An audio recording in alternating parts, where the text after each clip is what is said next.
to take in and out, strategically knew exactly how they are going to take him out. You were busy that day. A lot has been said about his passing, and we've heard a lot of stories about him. What happened that night? I think what really happened is that But you don't have a recommendation. You don't. What do you not say? I'm in Joburg. What about?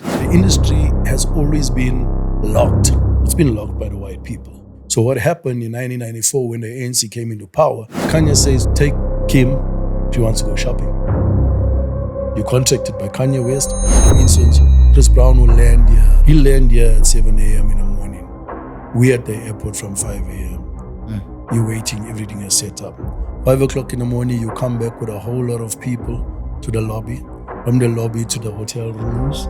Then you're staying up until all those people have to leave. Obviously, we lock it down. We take everybody's cell phones, put in a box, and we put you in. No phones. No phones. No phones are not allowed, eh? Yeah. Tell me about the different convoys. The Blue Light Brigade is always taking me out there. Yeah. All right. It's called a staggered formation. Staggered formation. So you got a vehicle in the front.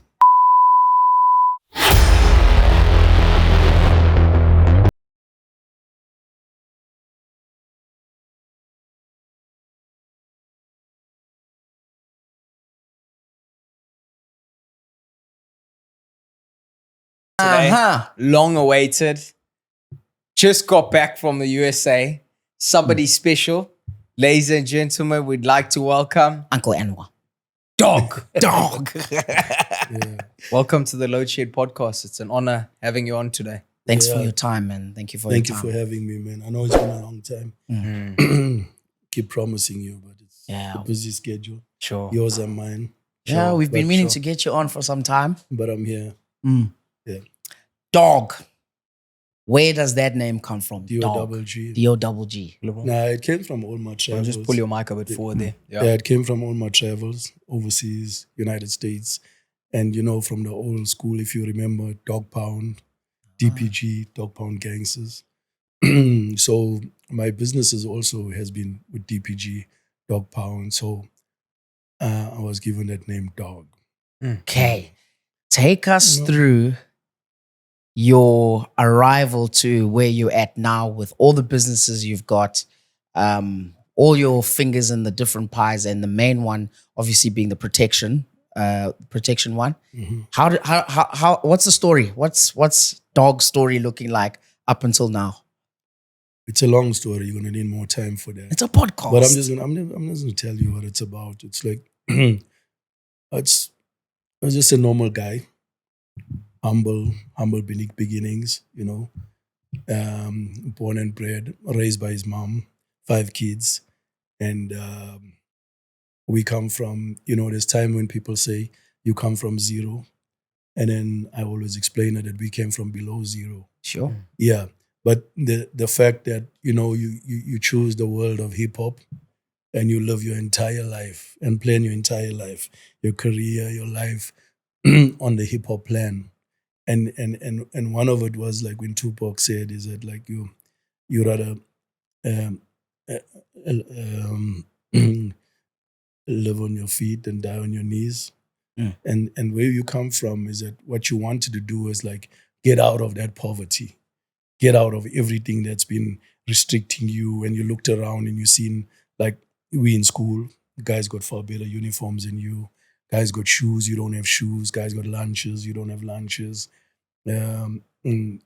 Fathers are dropping them off. You getting the government bus to school. But it never stopped you, because in those days, like, everyone wasn't privy to electricity. And then some of your friends down the road had electricity. So you just wanted to be like something better. So being the third son out of 4 sons, and 1 sister in my family. So I have 2 elder brothers and me. I decided that I'm going to be the one that's really going to take my family out of this. And from a young age, I started working and doing things like, and getting out of there. And my first job, I remember, and Josh was asking me about it, is that when was I ever in Pietermaritzburg? So my career started in Pietermaritzburg. So after I matriculated in and I came up to Pietermaritzburg to live with my aunt, because there was more opportunities here. And my first job I got, I remember, is like, I mean, I had a matric exemption, and at that time, matric exemption was very, very big, you know. And most of the guys that were teachers, you used to have like standard 8. Guys that were in the police force were standard 8, and we were standard 10. Now it's all the grades and stuff that's going on. And and what happened is that, like, I decided, no, let me just go and work. And then I walked and I found a job, and my first job was 245 rand a month. That's big money. No, it was very, very small money. Really? Okay, what year 100 is it? rand was for your board. Oh, The my 100 word. rand you sent home, the 45 rand was for you to run the month. It was a security job. And at that time, there wasn't security officers like you see now. There wasn't security people like you see now. It was Manchingalans. But my whole thing at that age, and some days I always look back and I feel proud of myself that at that age I managed to see this. That let me choose a mess where there's a lot of people in, where I can be seen as the goat in there. I mean, someone that's like really far more educated than everybody that's in there, because everybody has Senate 2 and Senate 3. All the old barbers, the Manchingalans and everything. So I went into that industry. And when I started working, like opening and closing the gates, and I took a like to what I was doing, simply because, I mean, it was my first job, one. It was honest work, and I liked it, because I think maybe I was born for protection. And then from there, it's like people identify you and see that. And one day the guy called me to the office and he said to me, tell me something. Where are you from? So I told him. And what standard of education you got? So I said to him, I got a matric exemption. He said, and why are you in this job? What you doing? Like, I mean, like, you know what I mean? And then I told him I had to start somewhere. And being young at that time, you used to walk wearing this uniform. So all the young ladies, the young guys, everyone, you look at you. But it didn't bother me one bit, because I knew where I'm going to. And then I worked my way up. And then there's a company that came from overseas, from England, came into Durban, and from Durban to Pietermaritzburg. And I read it in a newspaper that they were going to recruit at Alexander Park. So I took a chance and I went there. And they put out aptitude tests for everyone and gave each person an hour. And in 10 minutes, I was done. Sure. So I submitted and it full marks. And then the guy said, no, you sit here. Your job is to collect the papers. I knew now I'm getting somewhere. Yeah. You know what I mean? Then from there on, it was sky's the limit. I worked. I went to all the training courses. I went into, like, because it was a professional company that was coming into the country. Now it was called Grace Security Services. And then from there, but my aim and my whole thing was that I needed to get into the police force. It was always my dream, is to get into the police force. So I went for my interviews at Loop Street Police Station. They turned me down simply because at that time they were taking like Indians and whites. So, you know, for us, it was like a bit So it's difficult. that time of the year. So anyway, no problem. I carried on with my security job, went to do all my trainings and stuff, and was transferred I went to become the trainer, where I trained security guards now, and I became a top dog in training. And then I was promoted to the regional training manager, and I was sent to the Eastern Cape region, where I was in charge of 122 men at the age of 20. No. 21. I was the What, were youngest you person physically, were ever. you a big guy? I was physically fit. I wasn't a big guy, but I was physically fit, mentally fit, never ever drank, never ever smoked to this day, which I attribute to part of my success. Sure. Simply because I stay focused. I don't wake up and not knowing Where the hell you are. where the hell I am. I don't waste no money on alcohol. I'm a sober guy. I have a full 180 degree, 360 degree awareness around me, and I'm focused. I know where I'm going to. And then it's just worked its way out. I joined the police force. I went to police training. And in police training, I excelled. I became a platoon leader there of 68 people. And then from there, I went into Verdrag, which was a special forces training there for 1 year. From there, I was deployed in the special services on the East Rand. And that's where my career began.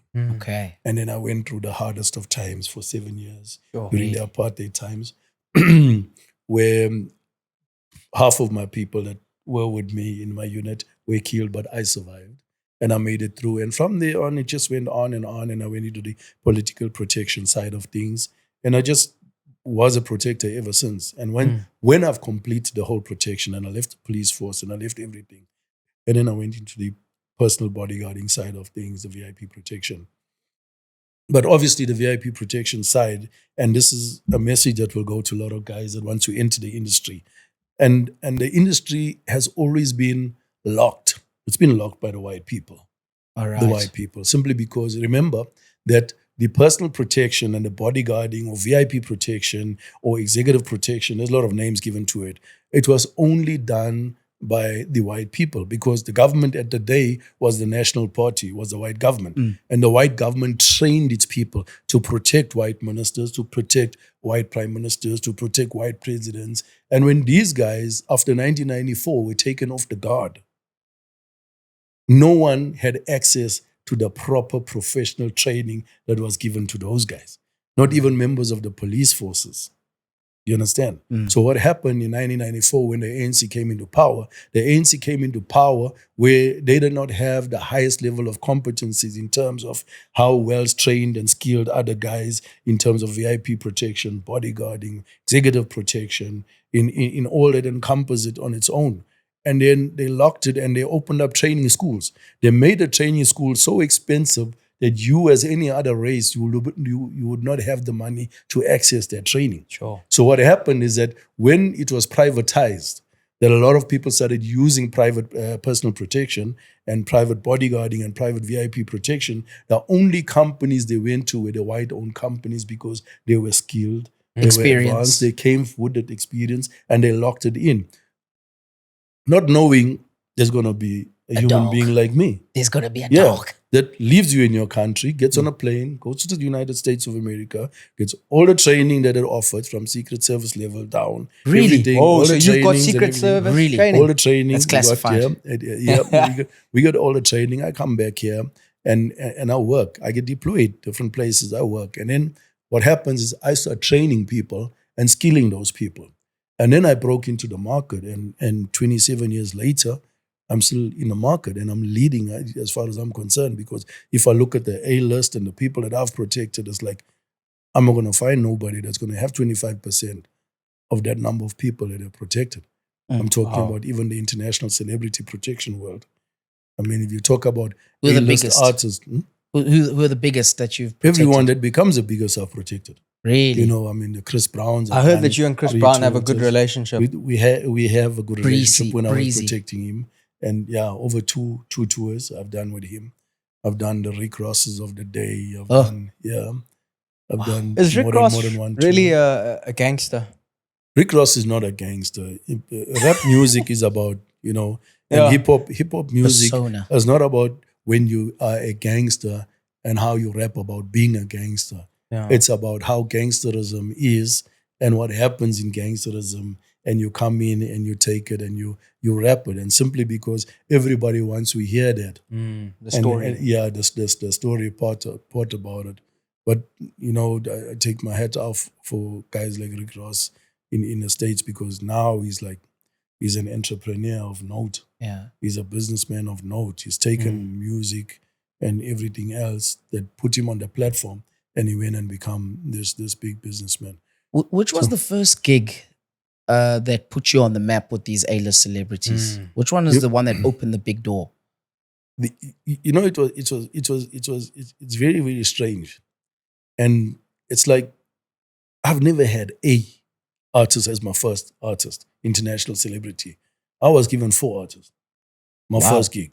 Wow. Boyz II Men. Yeah. No, Boys- not Boys. Boys to Men came like years after Years that. later. Yeah. So who were they? I had Manhattans, I had Stylistics, I had Kool and the Gang, Yo. Wow. and then I had Keith Sweat, Deborah Cox, Joe, and Genuine. 4 artists at a time. And then the next batch of artists, I had Sierra, I had Timbaland, I had Fat Joe, I had DJ Scratch, and I had Little Kim. 5 artists. Wow. We're talking about 70 entourage, 5 artists traveling at one gig, one time. Yeah. So when you talk on the levels of experience, Yeah. on handling that kind of entourage and that kind of travel, and so many artists where you got to actually now take in everything that I mean, it was maybe you're not fully versed and fully experienced in everything, but for some reason or another, and I always say this, yeah, that I'm a protector by nature and by trade. And that when you get to that level where you understand that you are protected by nature and by trade, is that when you reach your levels of success. Simply because there's absolutely nothing that you can put before me that I cannot accomplish successfully with a zero defect. In every single artist, no matter how high, how senior and how high on a rank he is, how powerful as an artist, I've never had a zero defect. Not one email that said, you were late, 2 minutes late, or you did this, or you failed to pick up an artist at a particular spot, or something of that nature. And simply because our success rate works on the word of mouth, number one. Number two, the levels of professionalism that is applied. Number three, what really makes you also very successful is the fact that you have precision timing in everything that you do. Precision timing. Precision timing in everything that you do. Wow.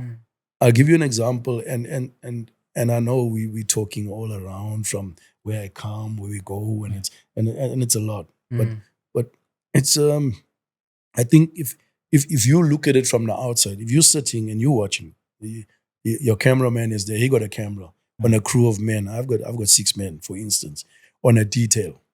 And we call it a detail, and the guy that we're protecting is known as a principal. So you call him the P. So if I got 6 men working on a P, and I'm and something that made me very successful also in the industry is that I made sure that I'm the lead agent on every single detail that is being deployed. So that means everybody, 6 men, all have earpieces. That means you have communication. So I go to fetch an artist on the 15th floor. Okay, I get on the ear. I said, receiving the artist, proceeding to the elevator. The 2 guys that are downstairs, they know that they have to walk to that elevator. Now, when your cameraman sees, he just sees 2 guys getting up and going to stand at the elevator. Then you see me coming down and you see the 2 men receiving us and we're going. Then the vehicle just pulls up because I say, pull up the vehicle up front. We're exiting the elevator. The vehicle just pulls up front. So when you look at it, you'll see like everything is so synchronized and it's so, because you don't hear no screaming, you don't hear no shouting, hey, bring up the vehicle. Because one man is controlling the entire movement strategically and planning.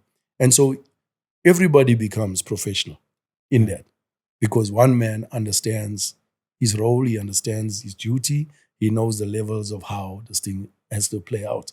You understand? Wow. Yeah. How do you guys assess? Sorry, Josh, it's just fine. jump in when you I'm want, bro. listening, bro. I'm not asking. So in this whole synchronized movement, how do you guys assess your threats now? What like how do you see a bad what are they called? Bad girls that are wanting some Chris Breezy stuff or Drake, whatever. The thing is this, yeah. First of all, nobody knows. Number one, nobody should know where you are. Okay. That's number one. Number two, if they do find out, because it's a hotel, someone's going to either see or hear, or someone's going to say something, the staff that is serving in that room is going to leak that information out, is going to see. Your levels of threat and risk are always assessed based on its levels of threats. Now, a normal fan, is not a high-level threat. It's a fan that, if overwhelmed, is going to shout your name, scream, wants a picture with you, want to greet you, get hysterical of that nature. You understand? So what we do is, there's time when the artist is willing to meet public. And there's time when we look at the number of people and we assess what it can cause and what it might lead to. Then we restrict the movement and we restrict his access to public. And we restrict public access to him. So then instead of bringing him down to the foyer, I take him straight down to the underground garage, basement, where the vehicle is parked and we drive off. The people will stay there. I'll bring him back. The people will still stay there because they don't know that he left and they don't know when he came back. You understand? Yo. So that's basically what you do. But in overall, 90% of your work is accomplished by advancement. And also that you've done your threats and risk analysis, and you know exactly, and you've done your route planning, and you've done your evacuation. If something happens, how do I get him out of here?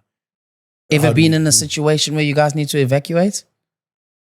Okay, I'm gonna give you go on a YouTube, and you'll see, you must type out Chris Brown shots biggest mall in SA down. Okay. Was it Alright. Mall of Africa? Yeah, no, that was Sounds Gateway. interesting. That was Gateway. Gateway At at that time. at the yeah. time, I okay. think it was 2012. Okay. Yeah, I think 2012. So we come in. That's when he was on So Generations. I say to Chris, Chris, today is Saturday, and it's the holiday Packed, times. yeah. The mall's gonna be packed. But Chris, being Chris, he wants that. He likes a little bit of, Like a buzz. Some So he said, spice. let's go. So he say, hoodie on.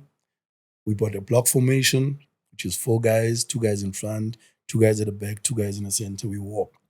Now you know how you would know is that now is when you need to act, is when you need to do something, is when you hear someone saying, Chris Brown. Then you know Now you're you in trouble. know. Now you're in trouble. Then you know you're in trouble. Okay, Yeah, target absolutely. identified.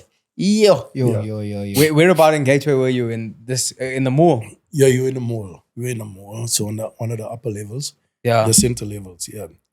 And so you hear Chris Brown. So Ish. you close in Oh, and you keep moving. okay. Wait, sorry. Slow it down there. Okay. So you got block formation. Yep. There's 3 on the side, right? Mhm. Chris Brown. All right, move in.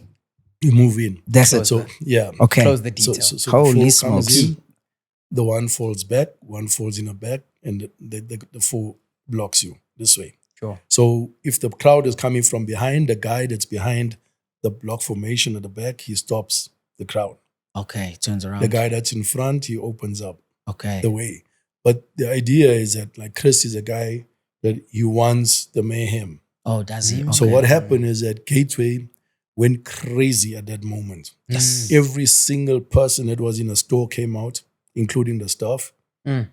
No one cared about the trolleys. They left their trolleys with their groceries on the side. Yo. People ran from the bottom floor to the center floor, from the top floor to the center floor. That's a It was bodyguard's crazy. nightmare now. You guys are stressed. It was nightmare, but Yeah. obviously you don't overwhelm yourself. You Yeah. don't get Mm. excited. You just keep moving. The idea is to just keep moving. And for as long as you're moving, people do this. Mm. And you keep moving. You understand? So who gets to see him, sees him. Who gets to not to see him, don't see him. No one gets to touch him because you don't allow that.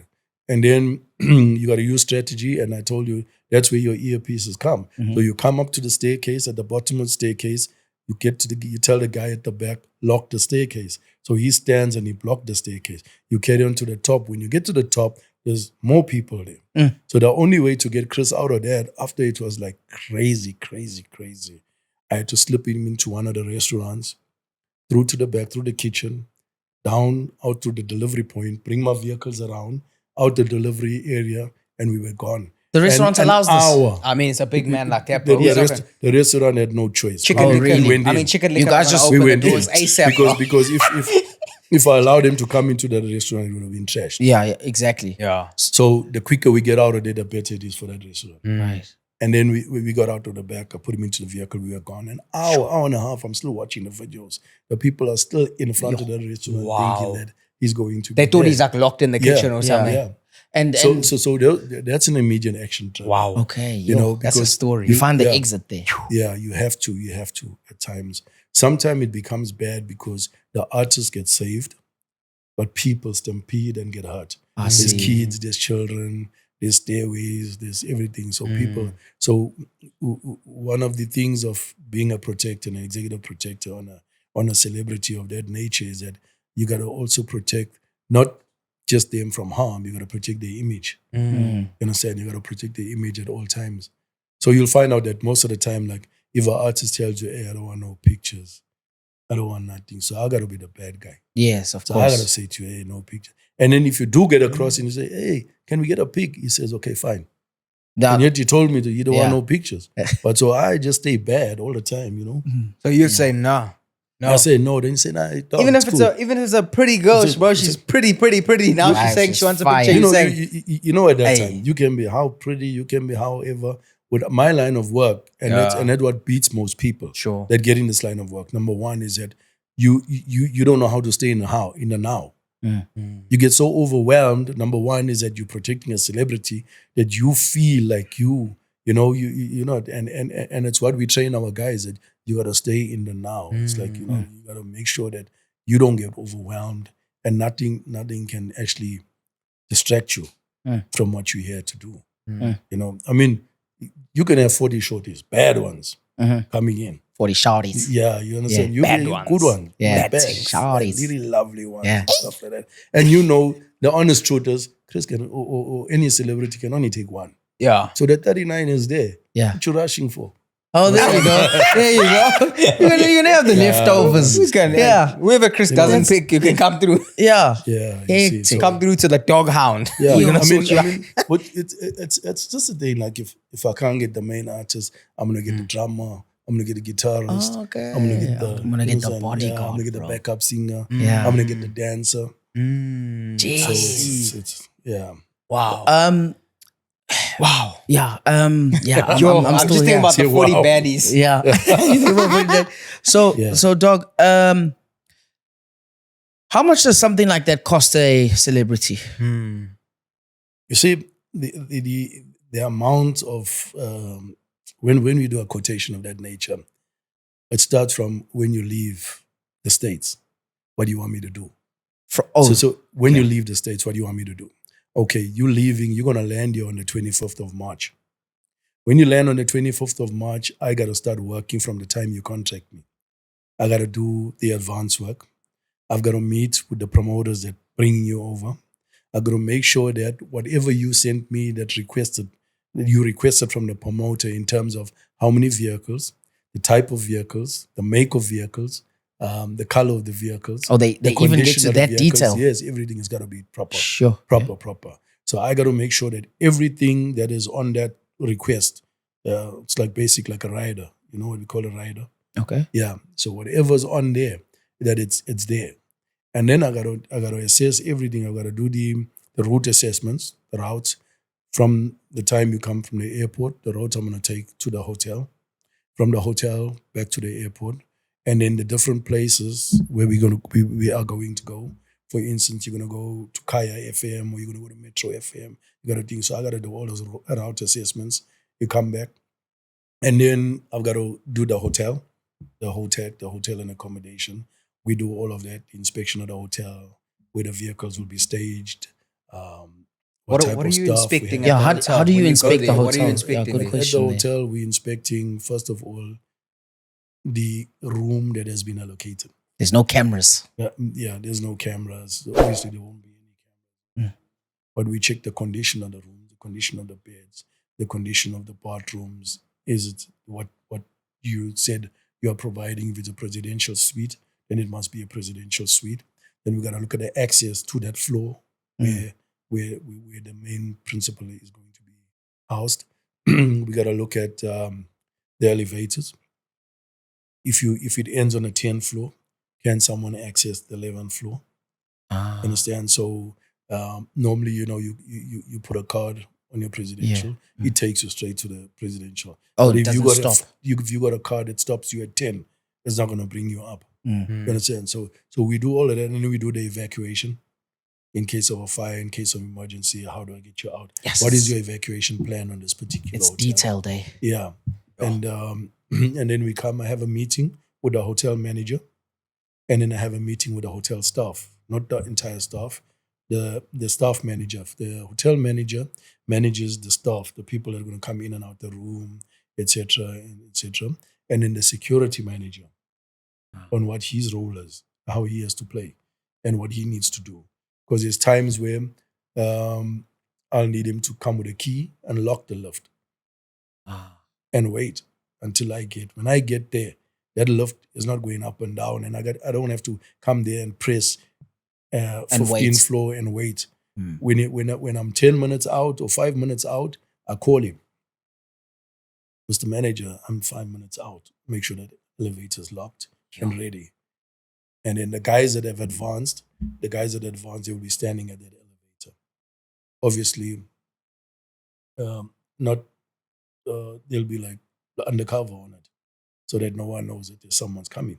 Oh, So when I walk in through, and then my guy that's already has an advance has already collected the key for the room. So as I walk in with my artist, he walks straight to the elevator. We unlock it and we're gone. So nobody has access. No one knows. We get to the top. So you do all of that, the inspection in there. And we understand, like, for instance, if we want to come down to dinner or you want to come down for breakfast, then I allocate a section in the dining area that is Shut it going to down. be, it's going to be that. That's where he's going to be housed at the time. Okay. I think bring your mic a little closer. Okay, so so you're doing all of that stuff. How much does something like that cost ballpark? No, besides that, that's now There's still only more. that's only the pre-advanced. Then you do the advanced, and then I'm gonna do the logistical deployments now. What do you want? The number of vehicles. Sometimes the artists want me to get the vehicles, supply the vehicles, because we know the name of my company is, by the way, is the Pentagon Group, the Bureau of International Bodyguards and Transportation Services. Wow. So we got armored vehicles, we got luxury vehicles, we got different type of vehicles made for different type of requirements. And then, so you quote on the logistics, and then it's the manpower deployment. For instance, like, we always deploy like minimum of 2 on a main artist. Minimum of two on a main artist, okay. Excluding the secure driver, the VIP driver. Okay? Oh, so the driver is somebody else. It's a it'll be different our person. driver. Yeah, but it's But his duty is just to drive. Hand on the wheel, stay in the vehicle, don't move. So he's not active when the artist is on the move. Okay. You understand? Okay. Yeah. He's always there. If you He's need always him. there. And obviously they've got those professional driving licenses. Yes, Okay. yes. Advanced driving. The PDP, professional driving, that's nonsense. That's nothing. It's advanced is where it's at. Yeah. Okay. It's the advanced driving techniques and also it's how we brief the driver how to pull up. He gets trained on how the vehicle pulls up, how the vehicle parks, how you drive. There's a special formation that you drive when in convoy. There's a special, there's special formations that you drive within convoy. And in case of an emergency, how do you respond? Take this particular principle, evacuate with him while we take on the threat. So then I put all of that together and then I code. So if for instance per day it can you can code something like, you say it's 2 guys, 2 vehicles, and it's the number of days also that counts. Okay. How many days you're gonna be there? So it's a good bag. So if I had to it's a lot of say, money. Okay, how's it, Dog? It's myself. I'm going into Nigeria. Okay, I need you to be the team, Pentagon, the Pentagon team. We're there for 10 days. I'm gonna exclude Josh, but we're part of the load shed team. All right. Yep. Okay. I need a Bentley. What else do you want? G-Class? G-Wagon. I need a Bentley and a G-Wagon and a minimum of 4 of your guys. Ballpark. Okay, my question is it more than 200K or less than 200K? No, it's far more than 200K. Way more, bro. Okay, but talking a bar here. But let me give you an idea. $3,000 per day per guy. There we go. Simple. Jesus. Easy. Quick math. Okay, that's like minimum. That's like minimum protection. Yeah, that's if I'm like, you caught me on a good day. Or you being like, let me just give a family discount. Family discount for my boys at the load shed. 3K. We can't afford that, bro. We're not even close. So do you ever get involved though? You yourself? I'm fully involved in everything. Lead agent. Lead agent. I'm a lead agent. I run everything. If you look get through my Instagram, I'm always on a 6 of a principle. I'm main. My guys are on the outer. They will drive. They will secure. They will thin. I deal with the main artist myself. Fetch him, take him in a vehicle, secure him, open, make sure he's here. I'm on 6. 6 is the position that you hold directly Behind. behind the artist. Yeah. As the six, have you ever had an artist say to you, "Listen, dog, I just want you to hang out with me tonight. Like I'm alone. Let's here, just okay? chill, bro. Can we just chill?" But Have now you ever done that? he's got to be professional. I Yeah. think. Yeah. Yeah. Which artists have you just? I know you're asking male, right? Male. I was asking about the female artists. the females. I want to know females the also say female. that too. They be If the like, females are like, dog, please. The thing is, you know, you're always going to get that. Simply because sometimes an artist, you completed everything, everybody's gone to their rooms, and they're feeling like now, because I'm in South Africa, and the time in the States is where everybody's waking up. So maybe let me just walk out and make some calls and on a phone people at home, because it's daytime at home and it's time for me to go to sleep. Yeah. So they want you there, and you stand, they go, they have their conversations and everything, and come and sit and then ask you about yourself. Like, hey dog, how did you get into this? How? Okay. It's like, you have family? Because they think we like, we just orphans because we work around the clock. Yeah. They don't hear us answering the phone. Hey, how you doing? Hey, love, I love you. There's no such thing. We don't, it's we got no emotionless. love. We don't give no love. Yeah. We work, Yeah. That's we strictly on the MOB, man. So sometimes, let's be honest. Yeah. Yes. Sometimes you guarding I don't know, Jennifer Lopez, yeah. Oh, J-Lo. you're guarding J-Lo. And she's wearing those leather pants, those leather ones. She goes, Yeah. Dar, you Now, want to go to the beach? she's She's like, be like, hey, listen, Dog, girl, you no, want to hang no, out? no, no, What no. do you say? Now, you know that there's a line that you don't cross. Yeah, Mm. principal Like- wants me to go to And, the beach. and it compromises you. Mm. If you're protecting someone and you go personally into it, it compromises you. Sure. Yeah, especially females. Yes. Because you're going to lose complete concentration of what you are there Yeah. to do. You understand? Mm. And I think also professionally, if, say for instance, you do get involved with a protectee, a principal that you are protecting, if you do get involved and word comes out, there's no label, there's no agent, there's nobody that's going to want you to work. Yeah, Pentagon's And the out. worst part about things is this, it's like, I'm a male artist, for instance. And male artists, they got beautiful girlfriends and beautiful wives. So I'm protecting the male artist. That's my main principle. For instance, let me give you an example. You had Kanye West, you had Kim Kardashian. So Kanye says to his bodyguard, hey, take Kim, she wants to go shopping. You're contracted by Kanye West for his family.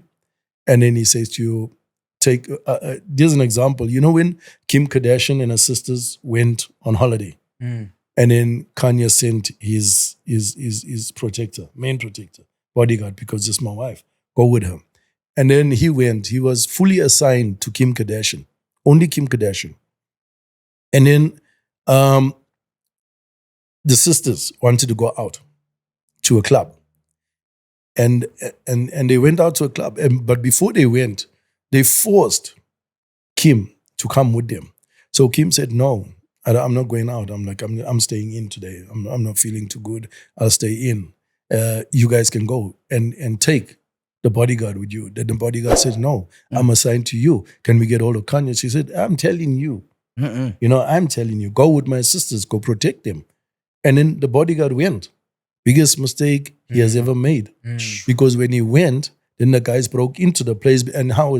Because they were in a club with the cameras, the phones. There he is. And posting live. And the main protector, was there with the sisters. So they looked around, these guys looked and they saw Kim is not here. Yo. And it's fine, they saw Kim is not there, but they thought that everybody is out the flat. Yeah. So they went into the flat. This is in France. Into their apartment Paris. in France. Yeah, in Paris. They went in there and they ransacked, but Kim was in. Sure. And when he came back, That's it. he lost his job. That's it. So you He lost his cannot job. leave your principle. You cannot Rule number at one. all, no, at all. In our game of life, in our game and this professional game that we do, we think procedure is your killer. It's your biggest killer. So if procedure states clearly that when assigned to a principal, you will not desert. You stick with that principle. Tell me about the Yeah. different convoys now. Yeah. Okay, formation. I'm so interested in these. Oh, the formations. You got different Driving. type of formations. Yeah. Have you seen? Okay, I'm sure you drive. You've seen The Blue Light Brigade is presidential always Blue Light. taking me out there. Yeah. All right. So what about the Yeah. And they presidential drive one? like this, like Yes, it's Hey, they called a taking staggered me- formation. Okay. Staggered formation. So you got a vehicle in the front, right? The vehicle maybe it's to the left, and the next vehicle will be to the right hand corner of this vehicle. Right? the principles in The this one. principle, yeah, the principle is always in the center. There's always a lead, there's a main vehicle, and there's a backup vehicle. Right? So it's staggered formation simply because the speed that we drive is very high speed. So what happens? So there's a vehicle in the front, there's a main vehicle on the side, and there's this vehicle here.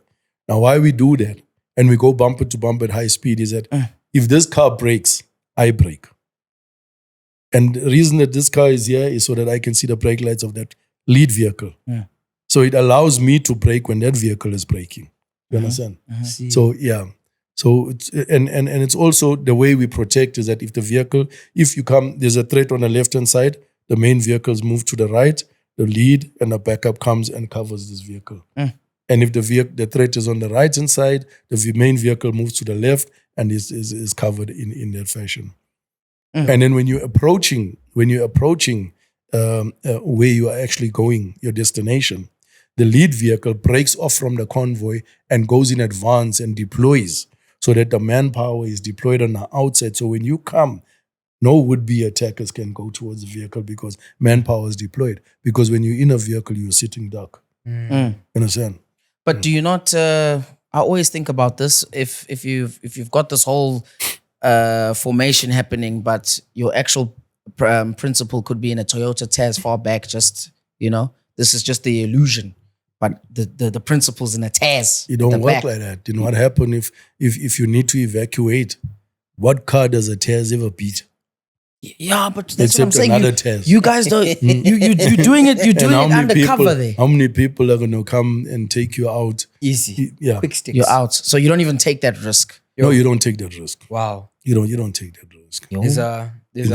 There's a question that I've been wanting to ask. from the Sorry, very Josh. start, Go for it. Yeah. And respectfully, I know you've always had a very good relationship with Keenan Forbes, Oh, okay. aka sadly he's no longer here. One of the greatest artists to touch South African soil and be part of our soil. A lot has been said about his passing, and we've heard a lot of stories about him. What happened that night? Or what's your view? What's your view, rather, Because on what happened that night? we Because saw you on TV. You we weren't see the there. footage. We see the footage of what happened. His guards were just. There was no structure. Nah, you know? I think what really happened is that who had that planned took advantage of the opportunity of where procedure again failed. Number one. Number two, whoever had planned to take Keenan out strategically knew exactly how they are going to take him out. And that night, even if, I'm not going to say if I was there, it would have been different. The protector that was deployed with Keenan that night had no chance. Absolutely no chance. Because the manner in which he was moving his principal, Keenan, to the vehicle and having eyes, with us, it's the rule of the game was eyes on your P at all times. And as soon as you lose your eyes, you take your eyes off a principal, it splits of a second. When you turn back, it's gone. You understand? So everything was according to the book.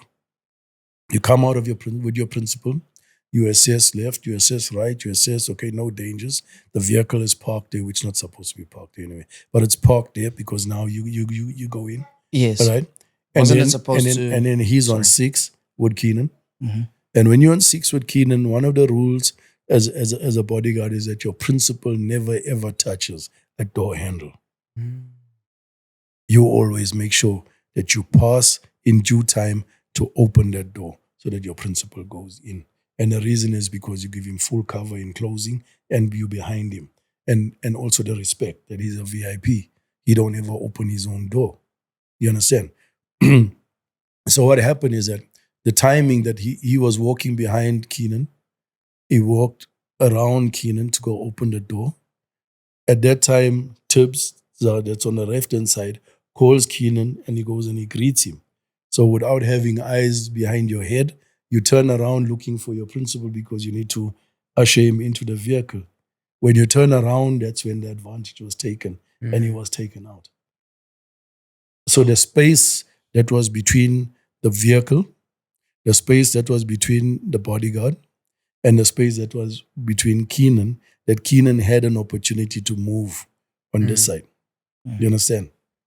So, was there meant to be, would you have rather there be two protectors, or was there just one? Was there one? Or There was two? just one protector. There was one. Yeah, guy. but that's another I've thing. protected Keenan for ages. As a one Most man. of the time as one man.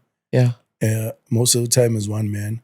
And at times when we like going to deal with like a lot of crowds and stuff, then I'll have a second guy. But most of the time it was one man. But isn't it difficult as one man? Because you've got to open doors. You've got to open the doors, keep your eyes on, keep them closed. That doesn't tough sound job easy. for one guy. It doesn't sound simple. It Also, your principal has just had a good time, so he's gonna pull Wanna some rank, chat and speak, surely. you know? So I mean, that must be a tough situation. And there's a driver. Was there a driver? There was a driver. So what I wanted to ask you is, was the driver supposed to pull up only in time? The driver is just a driver. Okay. So when promoters book an artist, and if they provide a vehicle, they provide a vehicle with a driver. Okay. Unfortunately, on that particular time, because I don't ever work with anybody's vehicle and anybody's driver. I use my vehicle and I drive. Okay. You understand? So on that time, everybody knew I'm not there. So they needed to request a vehicle. They got a vehicle and come. The thing is this here, now you understand the game. You have a bit of insight on the protective industry. But exactly what you're saying to me, tell that to a normal musician or tell that to normal layman. And then when you tell him that, tell him what it's going to cost him to have two guys. So for him, it's like it worked because it worked for me, protecting Keenan for 8 years. It worked, and Keenan's not the only artist where I had only one bodyguard on, So the thing is, people don't look at it, and that's why most of our work is intelligence driven. You got to know a lot beforehand. And if there's even some kind of threat or some kind of hint of a threat, you got to treat it very, very seriously. Sure. You got to treat it very, very seriously. Did you have prior threats when you were with AKA before this incident though? No, I didn't have prior threats, but I'm from an industry where I understand the world and I understand the ground. So when people talk, when information come to me and stuff like that there, so even if I wouldn't communicate it wholeheartedly or fully to prevent you and put you in a position where every time you're performing, you're going to be looking around you and stuff like that, but I do inform you, you know what I mean, informally. And my job is to make sure that whether you pay or don't pay, the fact that you hired me means preservation of life at all cost. So I used to add on. I used to put my bulletproof vehicle and transport Keenan in an armored vehicle. An armored vehicle costs 25 grand a day. Yes. To transport you. You don't have that kind of money to pay me. But I needed to make sure that, because it's my job. Preservation of life. Yes. So you and Keenan had more of a friendship than a professional relationship. We one thing that exists with me, and not only with Keenan, but most of the celebrities that I work with, is that we have a very, very good relationship. Because I'm of a stage in my profession where I understand work is work. And when we can sit and talk about something and chat and have cordial conversations and stuff, that's it. We can have that. But when it comes to the duties that you're paying me for, it's completely different. And that's a respect that I have from every single celebrity that I worked with. You understand? So I had I got like very good relationships with every celebrity that you can think about. So if you were in the US and you ran into Chris Brown, what would it be like? Is he your friend now? How do you address it? How would he address it? You know, when you're a protector, when you've protected someone and you've made sure that he gets in and he gets out uninterrupted. You came on a show, you performed, you done everything. When Chris went back home, he tweeted. He said, "No way in my whole world tour was I ever protected Secret Service style like I was in South Africa." Wow. Nice. You can go on there, you'll see. You go on a music video. I'm the only protector that you'll ever see on Chris Brown's music video. Yeah. And the music video is called Home, HOME.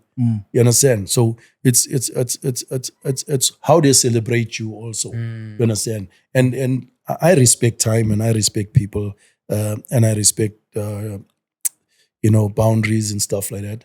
Like Kendrick Lamar, for instance, I look after Kendrick Lamar. He had such a good relationship with me. I mean, we spent a lot of days together with his entire family. And when I was in the States, he was in Atlanta recording. He made sure, hey, I see you in the States. He made sure his guys brought me over, greeted him. He was performing at the Super Bowl. Yeah, and in that year. And, a lot of our artists, like J. Cole, I went on tour with J. Cole on 33 cities in the United States with a KOD tour. It's Killer Our Demon tour. I've seen more places in the United States than normal US citizen. On tour. I've done 33 cities with J. Cole, Young Doug, Jaden Smith, and Earth Gang. Wow. You see, What's the culture like though in the USA compared to here? I asked you the question at gym the other morning. I said, hey, what's the difference with the ladies on that side versus the ladies on this side? The culture is that it's the ladies. Yeah, we were just talking about like at the shows, the ladies from Celebs and versus went from culture to ladies. Okay. No, he's talking about like the culture. Oh, I see. Okay. The uncultured culture. Culture with the K. No. Yeah, no. The thing is, I've traveled like a lot of places around the world. It's in South Africa, and I'm gonna say this, without no prejudice within, our colored ladies are the most beautiful in the world. Amen. The originality, amen, everything about it, as you're not gonna find it. Amen. You're preaching. In America, everybody is show and tell. You see all the music videos. All those people you'll see in every music video. Don't think that's how America is made up of those beauties. It's not. It's not. There's a lot of Latinos. America is made up of a lot of different people coming into United States. They're not really American. Yeah, but the culture is good because the people are good, and obviously if they know where you're from and if you're in a circle, they make you feel at home, man. Really. They make you feel at home and they invite you home, they take you around, they show you everything. You become accustomed to it so much. And because they also understand that, you're far from home. And it's the way you move. You understand? It's the way you move. In our game, you can't be a superhero on your job, and you can't be a superhero when you're off the job. You just got to stay humble. You got to stay grounded. And when people see you, they don't even know what you do. They don't even know where you come from, how you roll. You understand? So I think if you can master that in life, that way you can be humble and grounded. And you don't need to brag about everything that you do. Sure. It's like, let your success speak for itself. And you just, you hustle quietly. Sure. Yeah. Have you... Sorry. Go. Have you ever felt intimidated by an artist that you guarded? For example, there's some artists like 21 Savage and those guys with reputations that obviously people know about, some bad behavior here and there. Have you ever had an artist like that where you were like, I don't know, like with this guy, what's going on? Nah. I've never ever had that. I think simply because like you treat every artist as a project. You take his face and you block it. And you say, how will I protect this guy? My job is to make sure he stays alive. He makes sure that he performs uninterrupted. He comes into the country uninterrupted, unhurt, unbothered. He doesn't do things that will put him in jail in South Africa. He doesn't do things that will give him bad publicity. His movement will be decently organized and everything. So who you are, and that's what makes it easy for us. Is that for me, you are normal. You understand. You are P to me, and the P applies to. It can be Bill Clinton, it can be Obama, it can be Chris Brown, can be Rick Ross, can be Nicki Minaj, can be anybody. You understand? It can be anybody. The principles around what you do remains the same. And so I've never ever had an opportunity or ever encountered. And sometimes an artist travels with protection. Sometimes an artist, he travels with maybe one or two guys. You've seen them. Sometimes they come with these huge guys. Yeah. You know, these How does big that guys. work then? What do you guys do in that case? It's a meet and greet. It's a braai. No, it's like Professional you see, to the thing professional. is this here. Let me ask you something. If you come into South Africa, you have never been here before. You can't carry a gun in this country. You come from the United States. You know no one, you know nothing. The only thing you know that if 3 people or 2 people come towards my artist, I'm going to push them because of my size, whatever. And if I push them, you don't even know if they're going to go and charge you for assault. And then you're going to sleep the whole tour. You'll be in jail because we're not giving you bail because you're not from this country. And the pressure that you're going to use in pushing people and whatever. So when you come here, I school you before you come here, and I tell you, you're coming into uncharted waters. One duty I'm going to give you, and only worry about the principle. The rest you leave to me and my guys. So we do the entire protection, the entire planning. So basically, he's a tag along. Yeah. Yo. He's a tag along. Is there And he's a any liaison sometimes. Is it? You know, And he's a liaison. He'll get a message from his manager. His manager will come tell him, Yeah. you know, hey, just brief Dog on this and this. And then he'll brief me because you're going to speak what you need to a security specialist. The security specialist is going to speak to me. So when I answer him and when I tell him that's not how it's supposed to be, it's going to be like this, you'll understand it. When you're a tour manager, you're not going to understand it because you're an academic. And I can't speak the protective language to an academic. You understand? Sure. Have you ever been shot at? I've never ever been shot at. For now. Hmm? Not yet. For always. For always. Yeah. I wanted to go back, Dog. I wanted to go back, Dog. Sorry to the AKA thing. You were busy that day. You were actually did you have another principal that you were with? Yeah, I had an international celebrity, so I work with Dreamville a lot. All the Dreamville artists, you know. Okay. Yes. You know Dreamville. Yes. J. Cole, Dreamville. Shane, Bass. Nico. Yes. Meek Yeah. Mill. Yes. So I was working with Bass. Now what happens is this is what really messes up the schedules. An international artist is booked 3 or 4 months in advance. So he ties me down 3 or 4 months in advance. For what we in now, February, March, April, May, June. He says 15th of June to the 20th of June, I'm going to be in a country. Dog, you good? I look at my schedule. I'm not working with no one. Fine. That's it. What do My you bag need? in a bank, and then we good. They drop it. We solid. And then the local artist, he can, today's Thursday, he can get a call to perform on Saturday. Sure. So you understand? So when you're looking for me, hey, Dog, I'm in Durban on Saturday.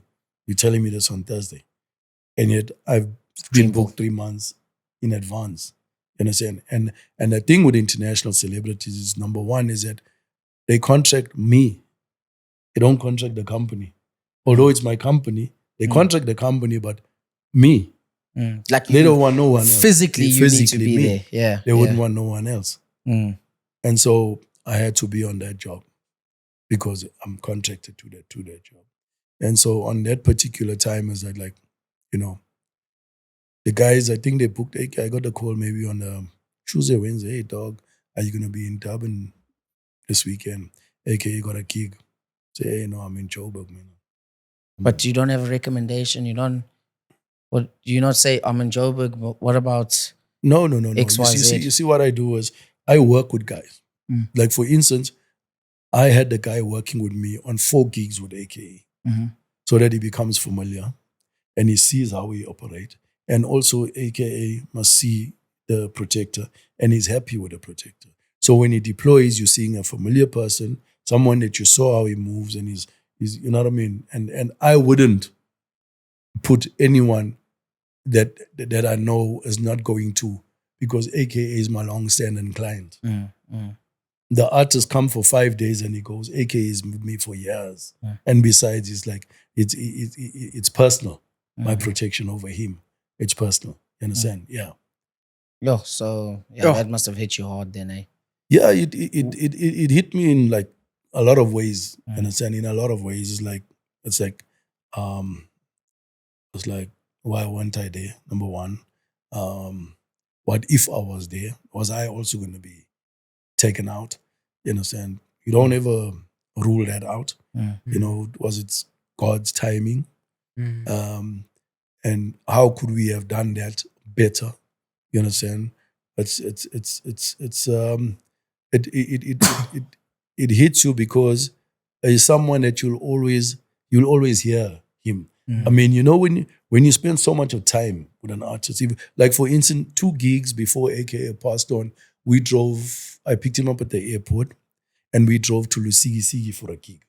Now, you know how far Lusigi is from the airport. So you're sitting and we talk and there's laughs and we jokes and we just talk about life and everything. And, and every time when we sat and we're in a vehicle, so I've been driving him, protecting him for years through everything, So you'll always, and he was a guy that there was never, ever a dull moment. When he says, hey, I'm coming to town, or when his manager phoned me, hey, talk with him, I used to get happy and excited. It wasn't so much about the money. Seriously, it wasn't so much about the money, but it was like, it was something good now that I'm protecting someone that I know that, like, loving protection. Yes. You understand? Yes. Yeah. And you know what? He gave me the same kind of respect.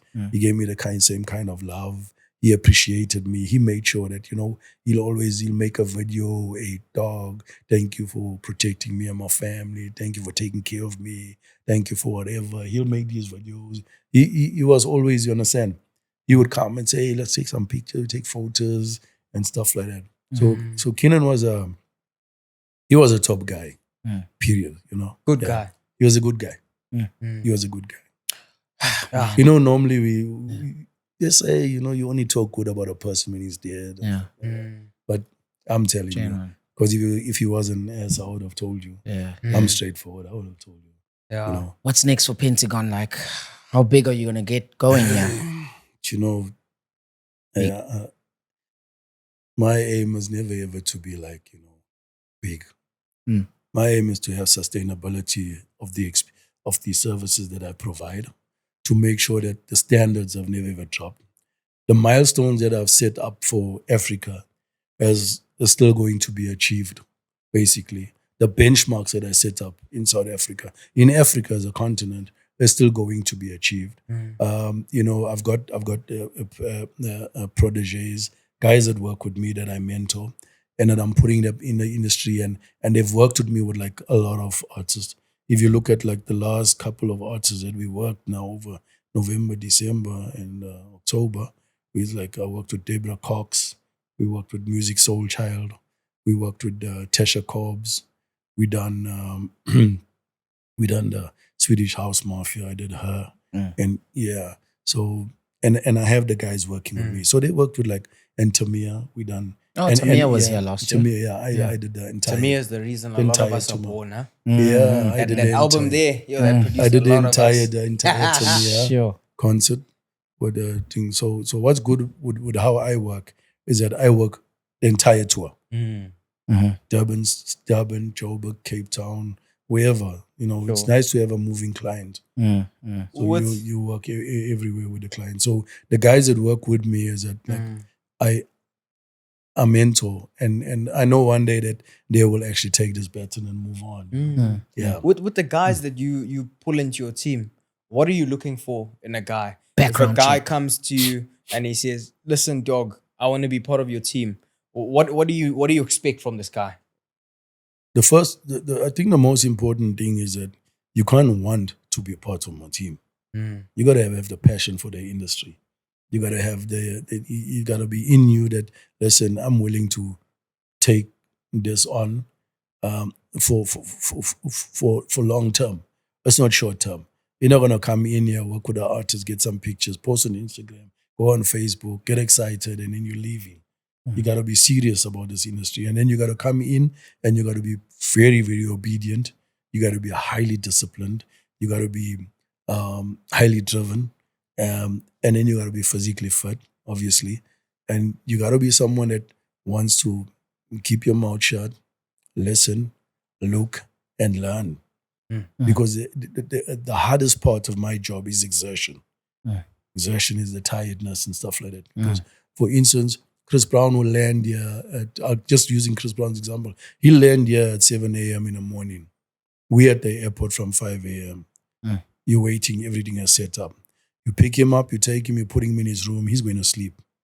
He wakes up at 1500, you're still on duty, you haven't slept. 1500, you get up, he wants to go and do some things, he does whatever he's doing. He comes back.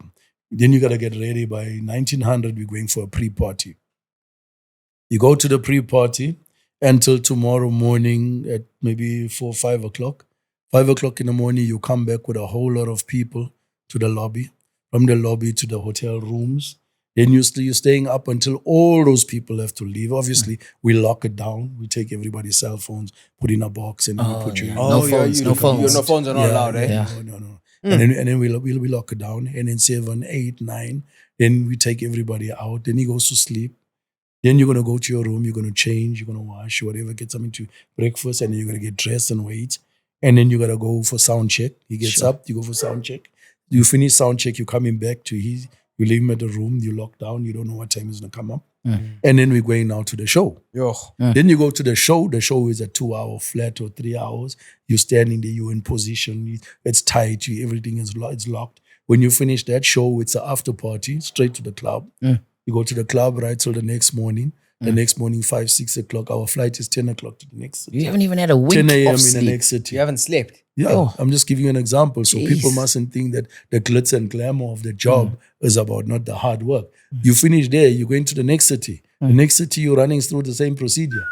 You understand? So if you don't understand this, and if you're not fit enough, and if you don't know how to make time to have your breaks, and what type of food to eat, and how to roll, you're not going to want to be in this trade. Don't apply to the Pentagon. You're not going to think. Sure. Yeah, don't. With me, I'm prepared to take any young man and any person that's willing to make a career out of this. This is like me, I'm a bodyguard of fortune. My entire fortune that I have today has been built by bodyguarding. Sure. Thank Everything. you, dog. Hopefully we can get some of your peas on our couch. Hopefully one day we hopefully. can be the peas, bro. Hey, That would bro. be so nice. I That would be know, so bro. nice. Yeah, Hey. when you guys are visiting my new restaurant that I've got here, We're PMD, gonna hop We need onto to. this it's the restaurant. Essence Cafe and We Grill. let's shoot a We should shoot podcast something there. Yeah. I said that, but I want you to come experience this as well. Yeah. No, it's a good experience. That's exciting. No, we're gonna be around I the was corner. there. telling you, you need to like do something like that, inspirational, something that's like, because people out there are not exposed to what can exist, what is possible, and they think that everything is impossible. You understand? It's only impossible when you realize that now you can't do anything further. But if you don't even start doing it, you failed already. You understand? So I think that our industry is a nice industry. It's good money. Like the bodyguards, for instance, they earn between like 2.5 to 3 grand a day. So maybe some of them entry level 1.5 a day. What do they So do if when you- they're not working? Gymming, But then no, training. really, they train. You can train. You can gym. You can keep yourself going. But there is other deployments. Mm. You deploy. There's guys. The guys in my industry, in my company, are permanently employed bodyguards. Okay. That work like Monday to Sunday with principals, Monday to Friday on time offs and stuff like that. Sure. Yeah. And there's other guys that are on the celebrity protection side. We take them, we utilize them elsewhere. And then the reason why we pull our own crew, because we had one standard and we have unique training for all these people. Mm. You understand? Yeah, Yeah. that's the most important part. Yeah. But based on where you've come from, it's like nobody can really tell you otherwise because you've walked the talk in this industry, like literally from Machingelan all the way. You literally know it all, and you seems like you're continuing to learn. Yeah, you're never ever too old to learn. Yeah, Sure. like me, I still fly to the States. I was in the States. I think last year I went to do an advanced course. So you just keep up. You just keep working. Iron sharpens iron. You just keep doing it all the time. You understand? And the main thing is be ahead of the pack. That's exactly how you are. Be ahead of the pack. The day when someone reaches, I'll be retired. See, that's the thing. Yeah, so you're definitely the go-to man in this dog. country. The dog. Yeah, you're definitely the dog. Yeah. And in other places, there's goats. We go, I'm a dog. Thank you, man. Thanks so much.